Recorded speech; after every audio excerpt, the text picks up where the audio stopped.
Selon les Échos, le gouvernement plaide désormais pour un reste à charge autour de 100 € pour tous. Bonjour Arnaud Partanelli, vous êtes cofondateur de Lingueo, organisme de formation. On vous a eu en ligne il y a 3 semaines. Vous nous disiez que c'était une hérésie, la piste des fameux 10% de reste à charge pour les salariés. Donc maintenant ça a changé, vous êtes content ? Absolument, on est content et je ne vais pas vous cacher qu'il y a une explosion des demandes chez Lingueo et effectivement, on n'est pas surpris parce qu'il reste 50 jours avant que le CPF devienne payant.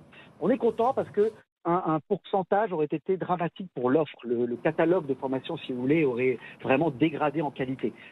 Le décret n'est pas publié, il nous reste encore quelques semaines. Il devrait arriver début avril pour une mise en place 1er mai. On espère encore passer, je ne vais pas vous cacher, de 100 € à 50 € pour que les personnes qui ont les revenus les plus faibles soient le moins impactées possible.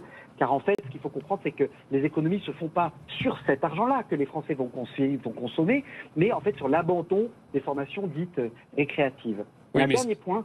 Oui, dites-moi. Oui, 100 €, 50 €, en fait, du coup, on marchande juste la somme. Ce que vous voulez, finalement, alors, le bout du bout, ce serait juste zéro, reste à charge zéro comme avant, quoi. Pas nécessairement, parce qu'en fait, l'avantage de mettre une petite participation aux frais, ça permet 2 choses.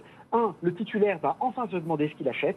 Donc, pour les organismes de formation de qualité comme nous et comme nombreux concurrents, ils vont être mis en avant dans l'offre. Et 2, il y a une redéfinition, c'est la fin définitive des potentielles arnaques qui avaient très nettement diminué depuis la mise en place de l'identité numérique. Si on demande de consommer aux individus, de payer une participation, c'est bon pour le marché. Par contre, ce qu'il faut, le gouvernement a dit que quand on faisait une co-création avec son entreprise, il n'y aurait plus de participation aux frais, elle sautait ce reste à charge. Ce qu'on demande, nous, c'est pas de la négociation, mais qu'on pense que ce serait bon pour tout le monde, c'est qu'à co-création, si le salarié se forme sur son temps de travail, on considère ça comme un abondement et du coup, le salarié n'a plus à payer de sa poche puisqu'il le fait, sa formation, sur le temps de travail. Et si on arrive à faire ça, vraiment le dispositif va devenir mieux, on l'améliorera et on améliore le dispositif global et on fait des économies.